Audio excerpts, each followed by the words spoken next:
ఉన్నాం సార్. మహిమ. వీడియో చూస్తున్న వాళ్ళందరూ వందనాలు. అది బాపట్ల జిల్లా మారు చెన్నవారిపాలెం గ్రామం. రాత్రి మన నెహేమియా పాస్టర్ గారు మా ఇంటికి వచ్చి ఉన్నారు. ఒక హాఫ్ అన్ అవర్ కొంచెం వాకింగ్ చెప్పారు. చిన్న చిన్న డౌట్లు ఉన్నాయి వాటిల్లో సార్. ఆ చిన్న చిన్న డౌట్లు మేము అడగాలనుకుంటున్నాను. Okay sir? ఖచ్చితంగా. Okay sir, thank you sir. మంచి దేవునికి మహిమ. సార్ రాత్రి మీరు ఒక చిన్న హాఫ్ అన్ అవరే మాకు అందించారు వాక్యాన్ని. చాలా కొంచెం అంటే కొంచెం కొంచెం చెప్పు ఉన్నారు. వాటిలో కొంచెం కొన్ని డౌట్లు ఉన్నాయి. కొన్ని డౌట్లు అడగదు సార్. అంటే మీరు దేవుని నమ్ముకుంది యాక్చువల్గా ఏంటంటే గొర్రెలు కాసుకున్న దగ్గర నుంచి స్టార్ట్ అయ్యా ఉన్నారు. అంటే గొర్రెలు కాసుకుంటే వాళ్ళు దేవుళ్ళకి రావడం అనేది చాలా తక్కువ. అంటే మిమ్మల్ని దేవుడు ఎలా నడిపించాడు? అక్కడ నుంచి ఆ స్థాయి నుంచి ఆ స్థాయికి ఎలా నడిపించాడు? దేవునికి మహిమ. అది అట్లా కొంచెం మీరు అడుగుతుంది చాలామంది మమ్మల్ని ఫాలో అవుతున్న విశ్వాసులకు కూడా కొంతమందికి ఆ డౌట్ ఉంది. మొదటగా నేను కలశస్త ప్రార్థనాలను తరపున అందరికీ వందనాలు. ఈ పరిసర ప్రాంతానికి నేను ఏసే నమ్మంతులకు గొర్రెలు గాయటానికి వచ్చాను. దేవుని కృపను బట్టి ఈరోజు ఇలాగా తమ్ముడు నన్ను అడగటం నేను చెప్పడానికి చాలా సంతోషిస్తున్నాను. మొదటగా తమ్ముడు, మా నాన్నకి నేను ఒక్కనే కుమారుణ్ణి. నాకంటే ముగ్గురు అక్కోళ్ళు ఉన్నారు. నాకంటే చిన్నోళ్ళు ముగ్గురు చెల్లెళ్ళు ఉన్నారు. మా నాన్న మమ్మల్ని చాలా మంచిగా ప్రేమించేవాడు, మంచిగా సాకాడు. అయితే నాకుండే అలవాటు చిన్నప్పటి నుండి, నాకు బాల వయసు నుండే అంటే ఒక 6 సంవత్సరాల నుండి నేను సారా తాగేవాడిని. అంటే మందు తాగేవాడిని, కళ్ళు తాగేవాడిని. ఎంత వయసు నుంచి సార్? 6 సంవత్సరాల వయసు నుండి తాగేవాడిని. మాకున్న వ్యవసాయాన్ని బట్టి మా నాన్న వ్యవసాయం చేస్తున్నప్పుడు మా నాన్నకి నేను అరక దగ్గరికి అన్నం తీసుకెళ్ళేవాడిని. అట్లా కొంచెం పెద్ద అయిన తర్వాత నా వయసు 9 సంవత్సరాలు వచ్చినప్పుడు మా నాన్న గొర్రెలు కాస్తుంటే మా నాన్నమ్మడు గొర్రెలకి వెళ్ళాను. మధ్యలో నాకు బడికి వెళ్ళాలనిపించింది.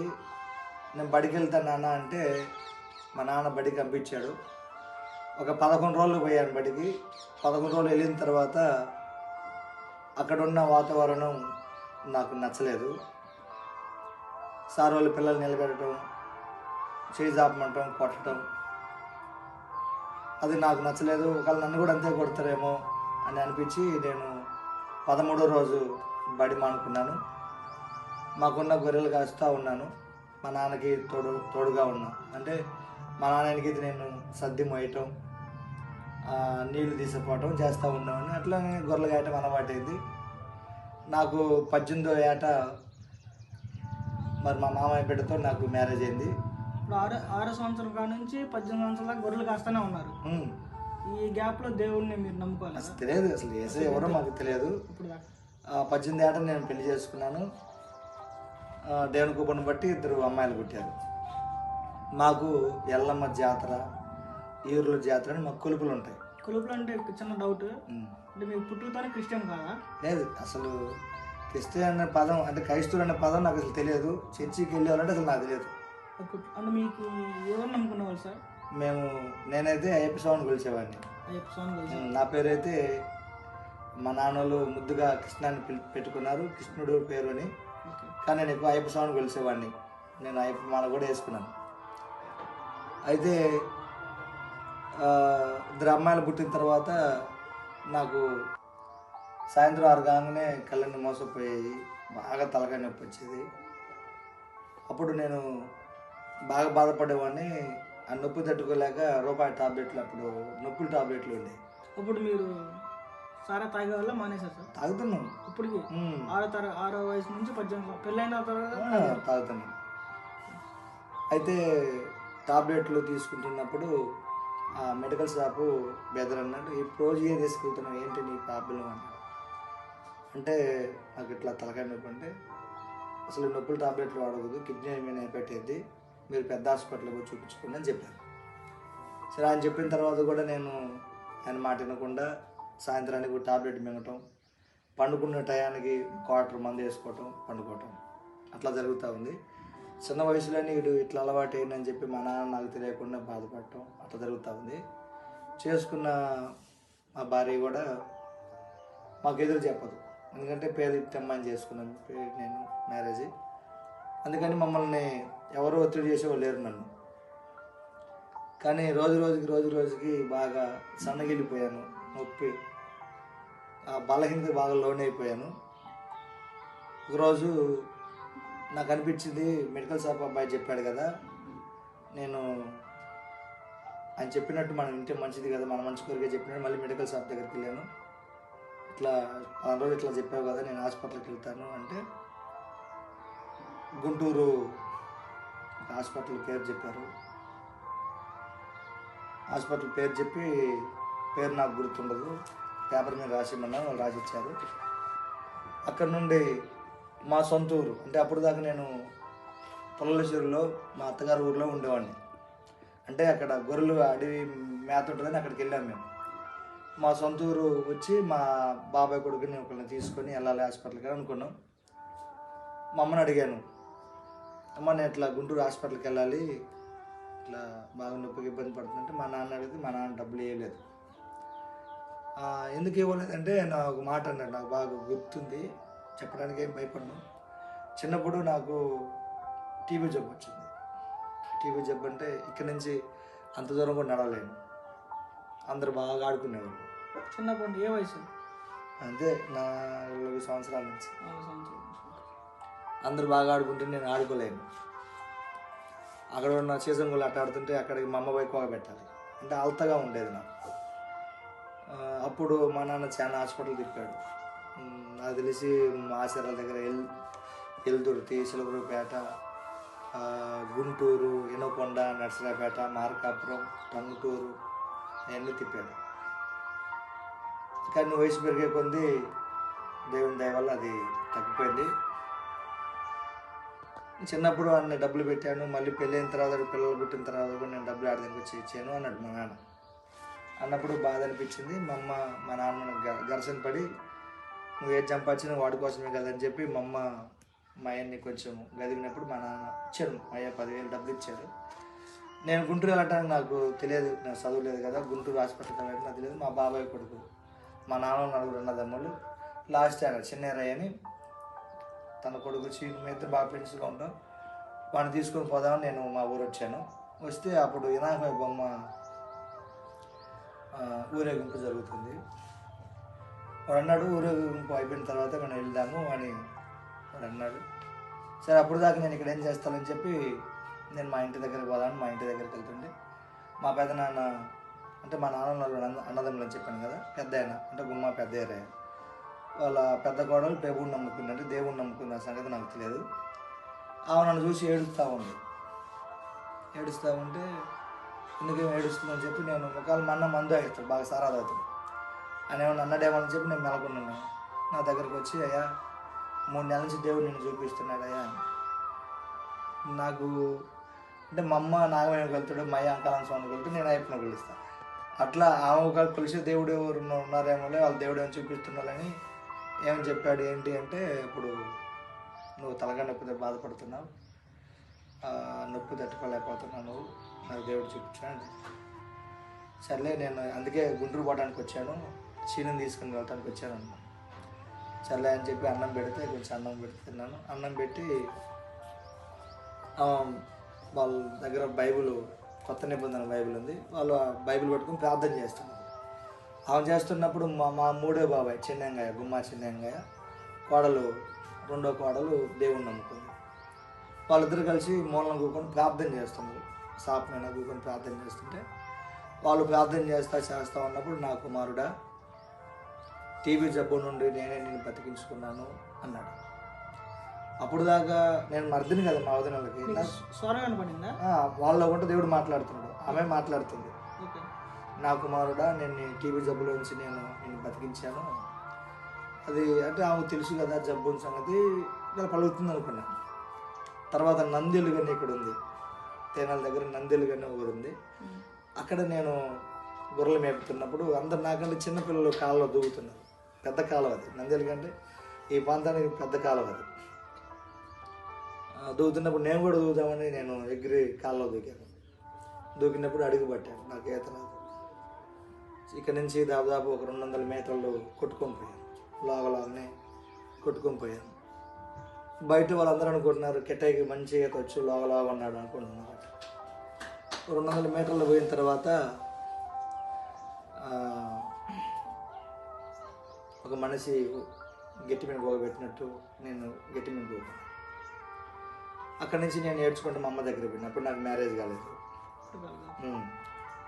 అంటే ఆ దర్శనము అప్పుడు జరిగింది. మా వదిన గారితో దేవుడు మాట్లాడుతున్నాడు, అట్లా జరిగింది నీకు, అప్పుడు కాలంలో కూడా తీసింది నేనే అన్నాడు. అట్లా మాట్లాడుతూ నేను నిన్ను బతికించుకున్నది ఎందుకంటే కొన్ని ప్రాంతాలకి నన్ను సువార్థికుడిగా చేస్తానని చెప్తున్నాడు. నా కుమారుడా నేను సువార్థికుడిగా చేస్తాను, కొన్ని ప్రాంతాలకి ఒక సేవకుని చేస్తాను అంటున్నాను. సేవకుడు అంటే తెలియదు, సువార్థికుడు అంటే నాకు తెలియదు. సరే మాట్లాడి ఆమె అన్నారు. నా దగ్గరికి వచ్చాడు, దేవుడితో మాట్లాడినాడు. అయ్యా నాతో దేవుడు ఏం మాట్లాడలేదు, నాకేం తెలుసు, అసలు దేవుడు నేను చూడలేదని.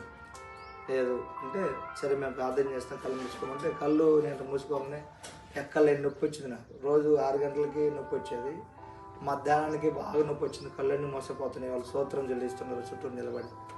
అప్పుడు వాళ్ళు చేస్తున్న ప్రార్థన బట్టి నాకు బాగా తలగా నొప్పి వస్తుంది, బాగా ఏడుస్తున్నా. అప్పుడు మా వదిన గారు కొబ్బరి నూనె డబ్బా తీసుకుని ఇక్కడ సెలవేసింది, నెత్తి మీద కొంచెం నూనె పోసింది. సెలవేసి నూనె పోసిన ఒక 10 సెకండ్లకి నాకు ఒళ్ళంతా కూడా చెమటలు కమ్మి ప్రశాంతంగా ఉంది. దేవుడు నిన్ను తాకాడయ్యా, దేవుడు నిన్ను స్వస్థపరిచాడని చెప్పి వాళ్ళు అన్నారు. తలకాయ నొప్పి తగ్గిపోయింది, ఒళ్ళంతా చెమటలు కమ్మి తలకాయ నొప్పి తగ్గిపోయింది. చక్కగా వాళ్ళు అంటున్నారు దేవుడు నిన్ను తాగాడు, దేవుడు నీ మీద చిన్న పిల్ల అనుకుంది అన్నారు. వెళ్ళిపోయారు. తలకాయ నొప్పి తగ్గింది అంటే అర్థమైంది నాకు కొంచెం. నేను గుంటూరు పోవటం ఎందుకు అని చెప్పి నేరుగా నేను మా ఇంటికి వెళ్ళాను. ఫస్ట్ మా అమ్మకి చెప్పాను, అమ్మ నేను వదినలు నమ్ముకున్న దేవుడిని నమ్ముకుంటాను. సరే నీ ఇష్టం అయ్యా అంది. మా భార్యని అడిగాను, వదినలు నమ్ముకున్న దేవుడిని నమ్ముకుంటాను అంటే, ఆ దేవుడిని నమ్ముకుంటే నాకు కావాల్సింది నువ్వు సారా దాక్కుండా ఉంటావు, నన్ను కొట్టకుండా ఉంటావు, తగాదలకు పోకుండా ఉంటావు అని చెప్పి మా భార్య అంది. అట్లా మేము యేసుప్రభువుని తెలుసుకున్నాం. మందిరానికి పోవటానికి స్టార్ట్ అయింది. మందిరానికి వెళ్తున్నాం. మా ఊర్లో చాలా జనాంగం, మా జాతి వారు ఉన్నారు, యాదవ రాజులు.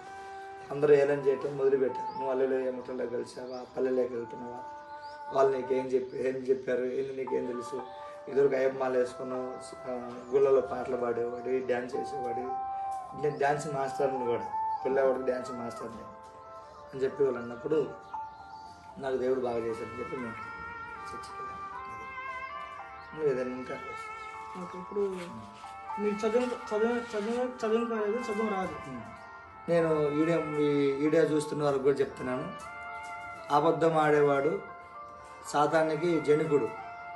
అంటే సాతాను పెద్ద కొడుకు అని అర్థం. నేను అబద్ధం ఏమంటాం లేదు, ఇప్పుడు కూడా నాకేం తెలియదు, నాకు ఇప్పుడు కూడా ఏం తెలియదు. నాకు వాట్సాప్ ఎవరైనా ఏదైనా పెట్టినా కానీ నేను చూస్తా ఏ బొమ్మ పెట్టారని, దాంట్లో ఏ మ్యాటర్ ఉందో తెలియదు. ఒకవేళ ముఖ్యమైన వాళ్ళు ఎవరైనా పెడితే మా పిల్లలు చేత, నా దగ్గర ఉన్న సేవకులు ఉన్నారు, లేదా మేము సేవకు రాక మునుపు మా పిల్లలు మా ఇళ్ళ పక్కలు ఉంటే వాళ్ళ చేత చూపించుకునేవాడిని, ఇదేందో చదవండి అని చెప్పేవాడిని. అంటే ఇప్పుడు మీరు వాక్యం బాగా చదువుతున్నారు కదా, చదువుతున్నప్పుడు మీకు చదవడం రాదు, అంటే ఎక్కడ ఏ మాట ఉందో తెలియదు, మరి మీరు అంత కరెక్ట్గా ఎలా చెప్పగలుగుతున్నారు? ఆ వచనంలో అది ఉంది, ఆ పేజీలో అది ఉంది, చదవని ఎట్లా సాధ్యం? అంటే వీడియో చూస్తున్న అందరికి కూడా మరొకసారి, నేను 2017 మే నెల 16వ తారీఖు నేను సేవకు వచ్చేటప్పుడు అంతకుముందు ఒక సంఘటన జరిగింది. దేవుడు నాతో మాట్లాడుతున్నప్పుడు నేను నిన్ను కాపరిగా ఎన్నుకున్నాను, అనేక ప్రాంతాలకు నేను తీసుకెళ్ళాలి, అనేక దేశాలకు తీసుకెళ్తాను, నా సేవ చేయడానికి రమ్మన్నాడు. అప్పుడు రమ్మన్నప్పుడు నేను 744 అని స్వరాజ్ బండ్లు నాకు 2 తాటలు ఉండేవి. నా దగ్గర పనివారు ఒక 4 ఉండేవాళ్ళు, అంటే డ్రైవర్లు, గుమ్మస్తారు. నేను ఇంచుమించుగా ఒక 20 నుంచి 25 ఎకరాల పొలం వేస్తాను. వాటితో పాటు నేను ప్యాట్ల వ్యాపారం కూడా చేస్తాను. స్థలం కొనటం, ప్యాట్లు పెట్టడం, అమ్మటం. అప్పుడు ఆ కాలంలో ఆ టైంలో దేవుడు మాట్లాడుతుంటే నేను సేవ చేయటమైంది. నేను చర్చికి వస్తాను, వాక్యం వింటాను, నమ్మకం ఉంటాను అని చెప్పి దేవునితో చెప్తున్నాను. దేవుడు ఒకరోజు చెప్పాడు, నువ్వు నా సేవకు రావాలి, వస్తేనే నేను సంతోషపరుస్తాను, రాకపోతే నువ్వు బాధపడతావు, నువ్వు రాలేదని నేను బాధపడతాను అన్నాడు. అది ఒక సేవకునికి చెప్పాను. ఆ సేవకుని చెప్తే ఆ సేవకుడు ఏమన్నాడంటే నవ్వాడు, పక్క నవ్వాడు. దేవునితో మాట్లాడినాడా అని. అవునండి అంటే లేదు అట్లా ఏం మాట్లాడు, వాక్యంతో దేవుడు మాట్లాడతాడు, స్వరంతో ఎక్కడ మాట్లాడు, ఇదంతా నీకు సాతాను కలప చేస్తుంది, లేకపోతే వెలుగుదూత నీతో మాట్లాడుతుంది అన్నాడు. సర్లే అని చెప్పి నేను అక్కడ నుండి వెళ్ళి మా ఇంటికి వెళ్ళాను. నేను మా భార్యకి చెప్పాను, మనం సేవ చేయాలమ్మా, దేవుడు సేవ చేయాలి, సేవ అంటే ఏంటి అందాము. అప్పుడు నాకున్న 2 తాటలు బాగా పని జరుగుతుంది, బాగా పొలం బాగుంటుంది, వ్యాపారం బాగా వస్తుంది. దేవుడు చెప్తున్నాడు ఏమనంటే, నువ్వు నా మాట వినాలి, నువ్వు నా మాట వినాలి. నేను ప్రభావిస్తాడు, నా చేత కాదు, ముందూరు పోవడానికి దారి. మాకున్న తాటలు మంచిగా పని జరుగుతున్నాయి. ఆ సమయంలో దేవుడు పదే మాట్లాడటం, ఆయన పని చేయటానికి బాగా దర్శనాలు చూపించటం జరుగుతూ ఉన్నాయి. జరుగుతున్నప్పుడు ఎందుకు ఇట్లా దేవుడు నన్ను ఎంటాడుతున్నాడు. అప్పుడే నేను రాజకీయంలో బాగా యాక్టివ్గా ఉన్నాను. టీడీ పక్కన ఒక కార్యకర్తగా, ఒక నాయకుడిగా వెళ్తున్నాను. ఆ సమయంలో దేవుడు నాతో మాట్లాడుతున్నప్పుడు దేవుని పైన కొంచెం నాకు కోపం వచ్చింది. సరే చర్చికి వెళ్తున్నాను, విశ్వాసంగా ఉన్నాను కదా, నేను సేవ చేయడం అంటే ఎట్లా నాకు సాధ్యమైంది కాదు అని నాలో నేను అట్లా అనుకున్నప్పుడు ఆ నైటు